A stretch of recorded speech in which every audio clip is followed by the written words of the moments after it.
story. U.S. commercial surging 70% in Q4 year on year. U.S. commercial customer count up 55%. Total contract value for U.S. commercial up 107%. CEO and co-founder Alex Karp telling you Palantir did 103 contracts above $1 million. That was up 2x. Well, howdy there, folks. Welcome in, welcome in, welcome in. We got Palantir earnings on deck, folks. Ooh, baby, we got Palantir earnings on deck. And then we have the Palantir conference call right after that. Ooh, baby, it's a fun one today, folks. So I would say it's a little bearish. If we, given that we're going into these earnings down about 2 percentage points, it definitely shows that there's some concern on if numbers are going to be hit, guidance, conference call. It's not like if you looked at Meta and Amazon into their earnings, the day of trading going into the earnings, Meta was really strong, Amazon was really strong. I was very bullish, for those two stocks going in there. Like, you could tell people were confident, like they were going to come through with the numbers.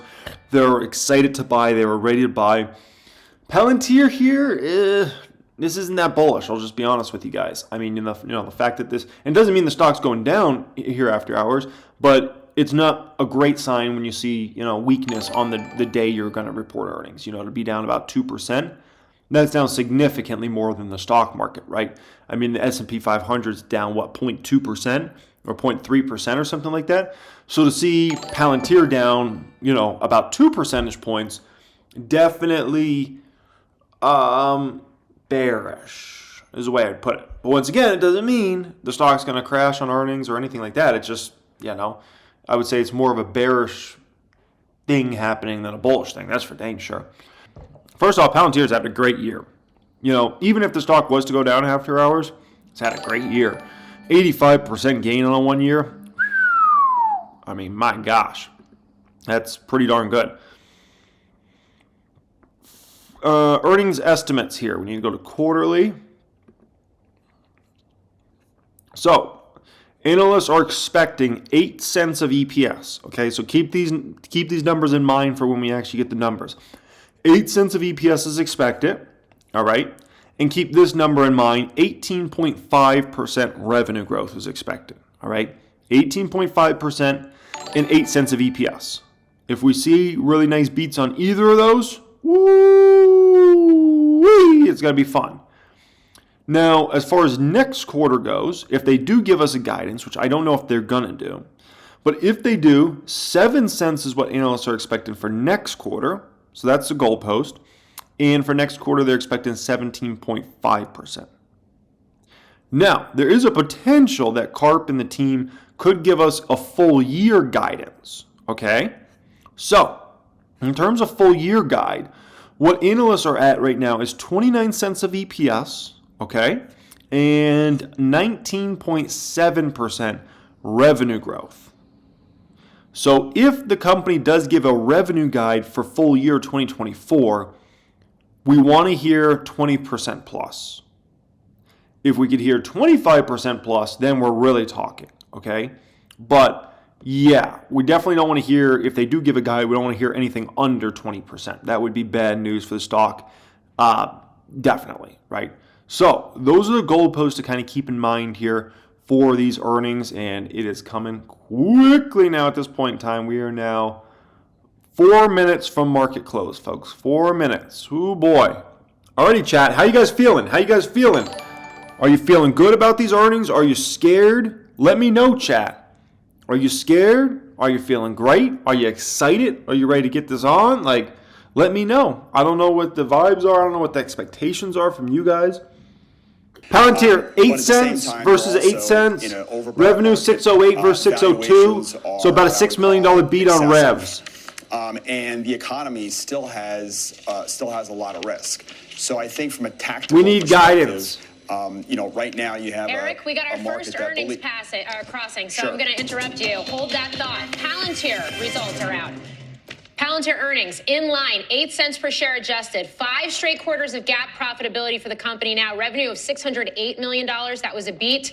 Here's the big story. U.S. commercial surging 70% in Q4 year on year. U.S. commercial customer count up 55%. Total contract value for U.S. commercial up 107%. CEO and co-founder Alex Karp telling you Palantir did 103 contracts above $1 million. That was up 2x. At the $5 million range, up 3x. At the $10 million range, up 4x. Adding, quote, we've done this with a nascent sales force that's finally getting its toe in the water. Karp saying, quit playing with me. Success and prowess in U.S. commercial will bleed into the most interesting governments in the world. Case in point, Israel, which is buying Palantir's warfare software. And that she must have, couldn't be. Israeli. The artificial intelligence platform, AIP, those boot camps playing a big role here. In October, Palantir targeted 500 over the next year for its commercial customers. She must have misspoke. Prospective commercial customers. It did 560 in 4 months. Karp saying they're going to aim for 1,500 to 2,000 boot camps this year. CTO Shyam Sankar saying, quote, it's easy to build a fun little chatbot, but it's much harder to do something where you're actually generating extensive value. This conference call is going to be crazy. You get customers to build something that they're going to be proud to put in production. Now, Palantir not breaking out new customer mix of AIP versus traditional foundry services.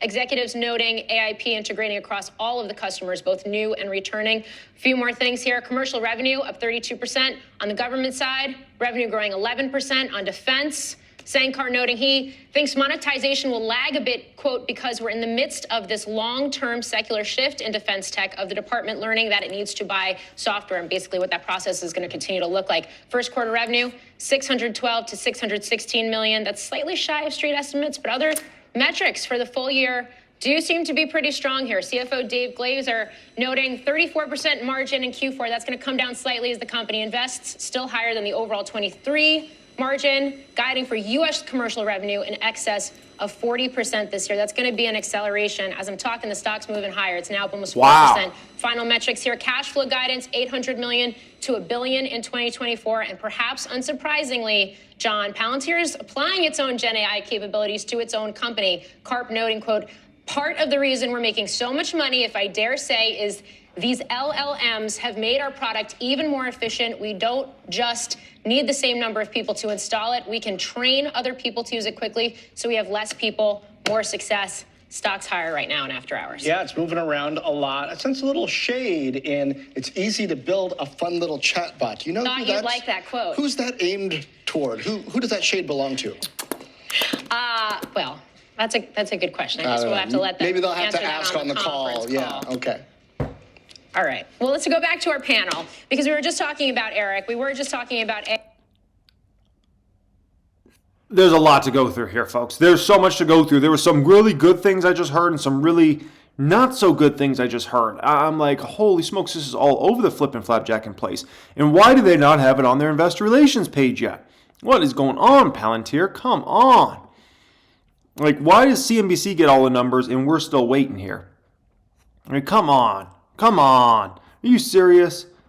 Like, they get all the numbers and we still don't? Look at this. That's not up in events. Go to the financials. Quarterly results. It's not there still. News. It's not there still. So, like, CNBC's got the drop. So, the crazy number was, and I need to go through these numbers, she mentioned something about 70% growth in U.S. commercial.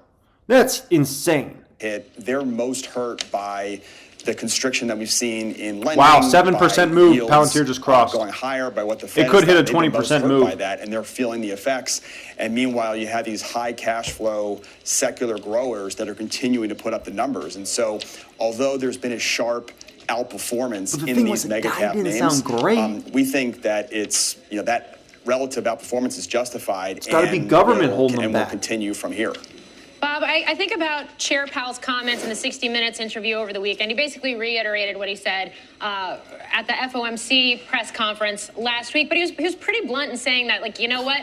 March is really very likely, very strongly not on the table here. And that as of right now, they're still going to forecast 3 cuts this 10% year. 10% just crossed Palantir. 10% up. Futures market 10%. is moving back towards correction and moving back towards the Fed speak. But yes, I realize we had a down day for the market. When you still see stocks this elevated and so many cuts still priced into the market here, Is it sustainable in the near term? Are we really due for a pullback or a correction?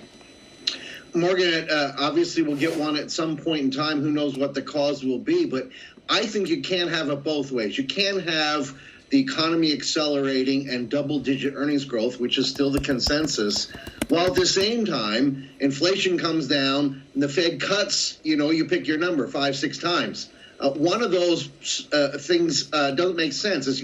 You can't have your cake and eat it too, but the market's acting that way, especially now that the multiple's over 20 times, which I think is a reason to have a little caution. So, Eric, when will it be time for small caps again? So, I think it's really going to be when their earnings estimates bottom, and that's probably going to take, some time. People will use it when you look at the divergence. Like right now, for example, small cap relative to large cap is oversold. It's about a 30 RSI. So my guess is there will be times where you'll see these bounces. So I don't know what's taking Palantir so long to get their numbers on their website.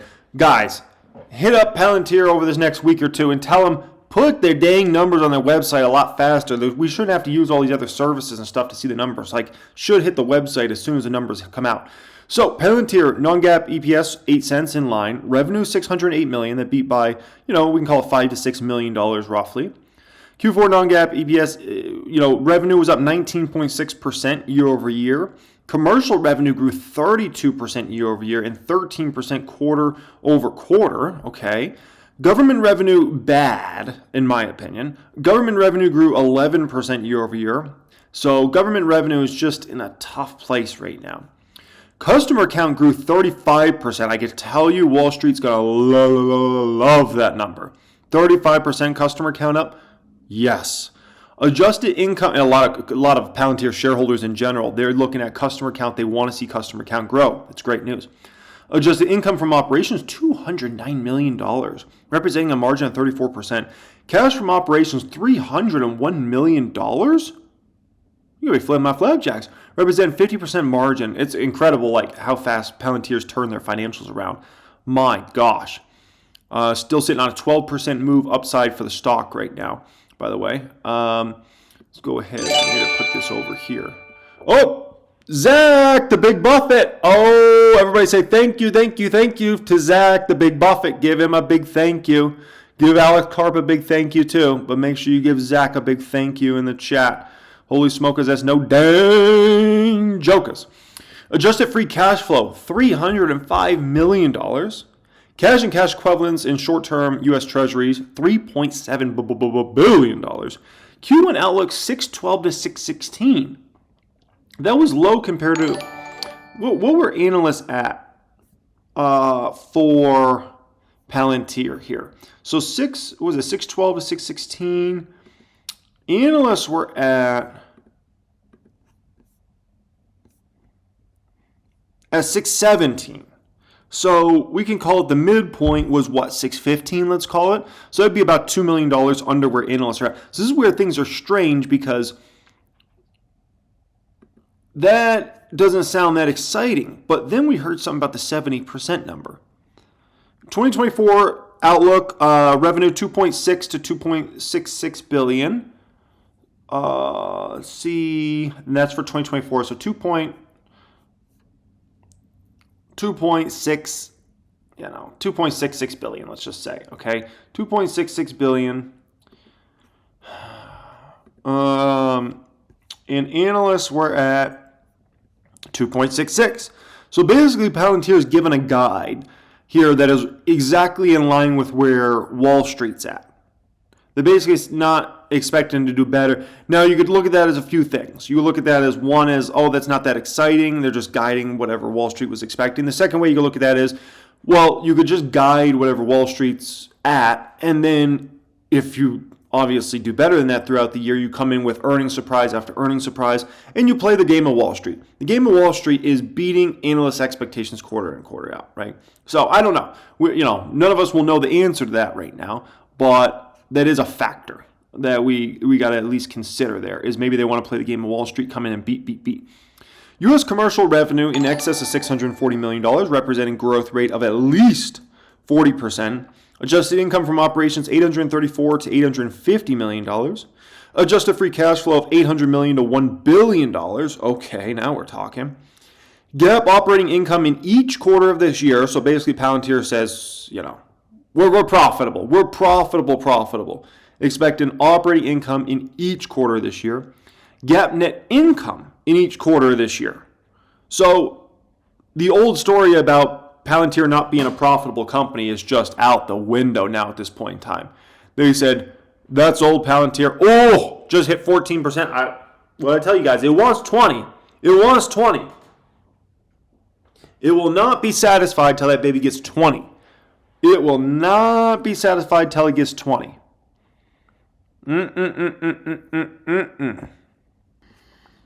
Okay, so here's the letter from Karp. Our expansion and growth both as a company and an organization has never been greater. We generate $608 million in revenue in the last quarter, representing an increase of 9% over the previous quarter, a significant reacceleration of growth for our company. Our results reflect both the strength of our software and surging demand that we are seeing across industries and sectors for artificial intelligence platforms, including large language models, LLMs, that are capable of integrating with tangible and existing technical infrastructure that organizations have been constructing for years. After nearly 2 decades of investment, we have positioned ourselves as a fundamentally new software business, and our results reflect this ongoing transformation. We generated $2.23 billion in revenue last year, an increase of 17% over the prior year, when our business generated a total of $1.91 billion, right? And so this shows our revenue growth over time. 2019, they were at $743 million. Now they're at $2.2 billion plus. So obviously the business is clearly on the right trajectory, right?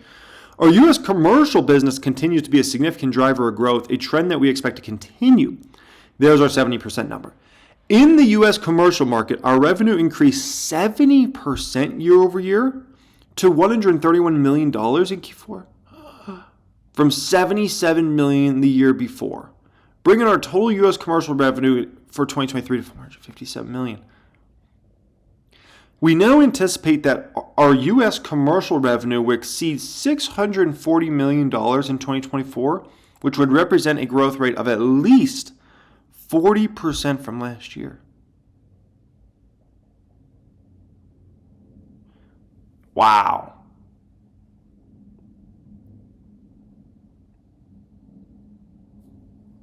That's a game change for the business. That's all I'm going to say about that. I mean, that's a game change for the business. Because now, the thing is, the commercial business is obviously growing off a much smaller base than, let's say, the government business, right? But the key is, and especially when it comes to the U.S. side, but the key is the growth rates you're going to be able to put up there over the next, we can call it 5 to 10 years, are going to mean that this business is eventually going to get to a place where the run rate is several $1 billion a year. Just on the commercial side. I'm not talking about government or anything. Because Karp's saying here, we now anticipate that our U.S. commercial revenue will exceed, so be at least, that's just another way of saying at least $640 million in 2024, which would represent a growth rate of at least 40%. So that means let's not even talk about international commercial or the government business. This tells me that the U.S. commercial business is going to get to a several $1 billion run rate a year over this next, we can call it 5 years or so. And so that's massive, absolutely massive. The demand for large language models for commercial institutions in the United States continues to be unrelenting. Every part of our organization is focused on the rollout of artificial intelligence platform, AIP, which has gone from a protocol to a product in months. And our momentum with AIP is now significantly contributing to new revenue and new customers. This shows you U.S. commercial revenue here. Oh, I mean, my gosh. It went from a nothing business to now this giant. $47 million in 2019. This past year they do $457. Karp's talking about at least $640 million in 24. What? And when he says at least, he says, what was his specific word choice here? Exceed 600. That could mean it could do 650, 700. 750, we don't know how big the number is, but we know it's going to exceed $640 million according to Alex Karp, right? Woo-wee! It once took weeks or months, if not longer, for data integration and analytical software platforms to be set up and integrated with the customer's existing systems. AIP can now be up and running as little as a few hours. Told people this is a game changer for the business model. Absolute game changer. Enterprises across commercial sectors that have invested hundreds of millions of dollars in lackluster or failed data integration projects are now seeing results in days. That's huge. The proliferation of an interest in large language models obscures the simple fact that the sophistication and the power of such natural language processing systems means little without any effective way of allowing those systems to interact with an organization's underlying and proprietary data, which is often scattered across hundreds, if not thousands, of disparate repositories. AIP, that connective tissue in the organic, unconstrained demand for its capabilities is unlike anything we've seen in the last 2 decades. We've conducted fewer than 100 commercial pilots in 2022. Since introducing the AIP last year, we have already conducted over 500 boot camps, on top of more than 130 pilots, which undertook in our commercial business in 2023. Wow. It means very good things for your business model if you could do that. And while we have just introduced AIP in the marketplace as our 4th platform, our product pipeline is more robust than it's ever been in our history.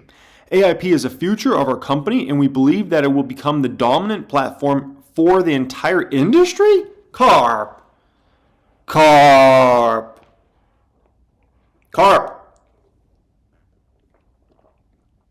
Don't get me too excited, Carp. Stop it. Just stop it, Carp. AIP is the future of our company, and we believe that it will become the dominant platform for the entire industry? For the entire industry?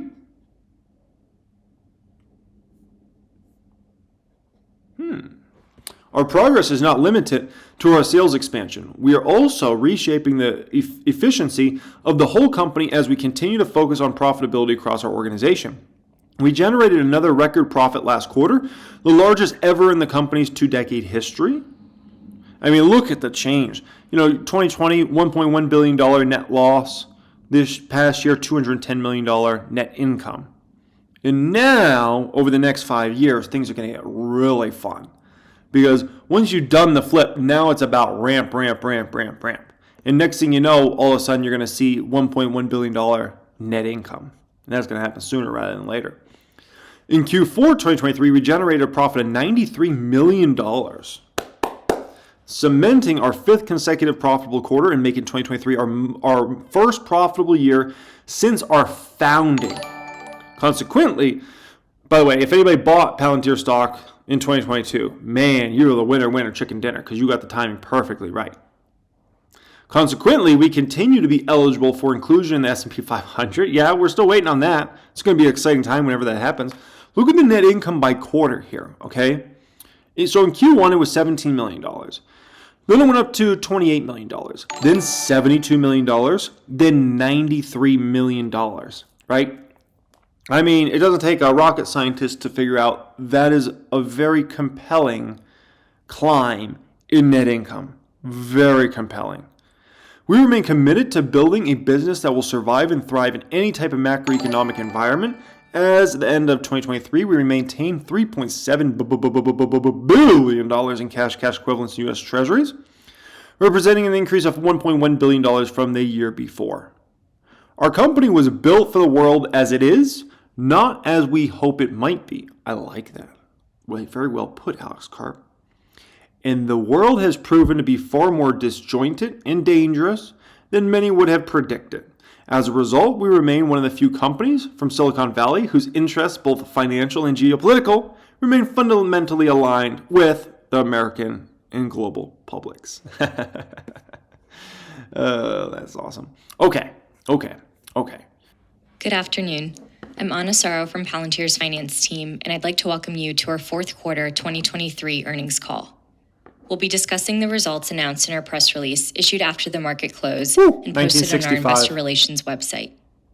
During the call, we will make statements regarding our business that may be considered forward-looking within applicable securities laws, including statements regarding our first quarter and fiscal 2024 results, management's expectations for our future financial and operational performance, and other statements regarding our plans, prospects, and expectations.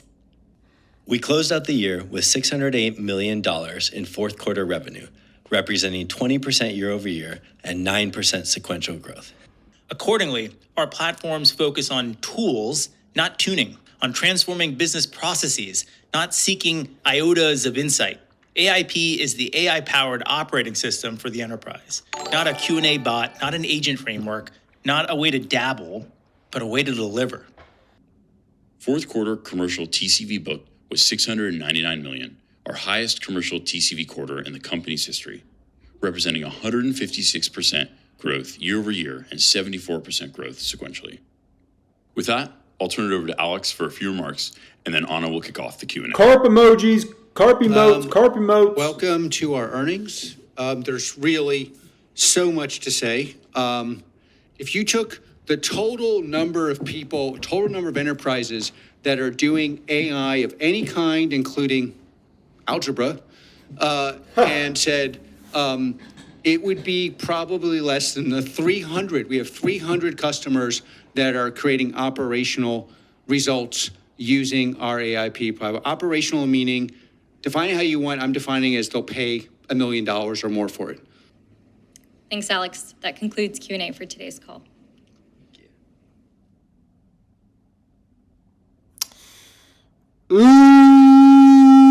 Okay, so it looks like the stock's going to close at an after-hours high. Very bullish. I will say that's very bullish. The fact that at the end of the call, basically the stock's at a high, that's very bullish. Very, very bullish.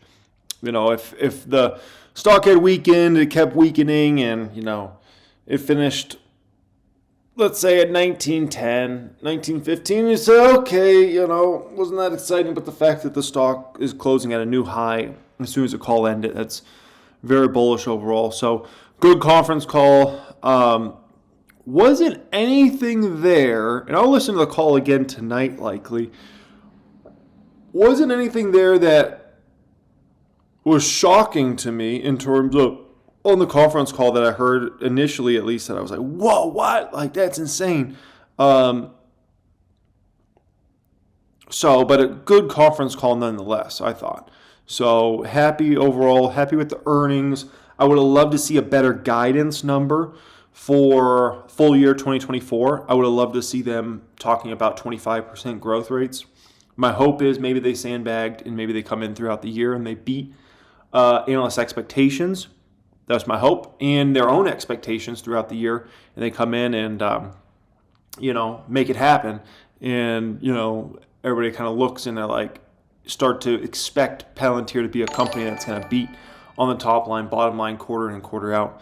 And, it's hard for me to see the company growing less than 20% this year in 2024. It's really hard for me to see them growing less than 20%. With how much interaction they're getting on the AIP side, I understand the government side's not very exciting right now. But when I think about how much interest is coming into Palantir, it's just really difficult for me to see that company growing less than 20% this year. I mean, I just think the growth rates are going to be much closer to 25% than under 20%. But time will tell, obviously, in regards to that, and I could be wrong. And, remember what I told you guys. I told you guys this baby's coming for 20.